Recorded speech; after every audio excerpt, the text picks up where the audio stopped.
ഇന്ന് രാവിലെ ഉറങ്ങി എണീറ്റത് ഇവിടെയാണ് കേട്ടോ, ഉത്തരാഖണ്ഡിലെ സഹസ്രധാര. ഡെറാഡൂണിലെ വളരെ സുന്ദരവും പ്രസിദ്ധമായിട്ടുള്ള ഒരു ടൂറിസ്റ്റ് ലൊക്കേഷനാണ് കേട്ടോ ഇത്.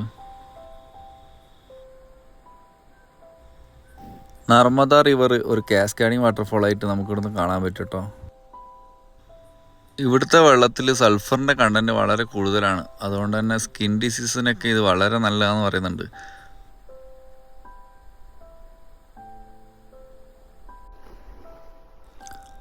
അങ്ങനെ 1000-ൽ 1 വാട്ടർഫാളിൽ ഞാനും രാവിലെ തന്നെ ഒരു കുളിയൊക്കെ പാസ്സാക്കി. ഭയങ്കര റീഫ്രഷിംഗ് ആയിരുന്നു കേട്ടോ. നാട്ടിലെ അമ്പലക്കുളത്തിൽ രാവിലെ പോയി കുളിച്ചാൽ കിട്ടുന്നൊരു സുഖമുണ്ടല്ലോ, ആ ഒരു പ്രതീതി.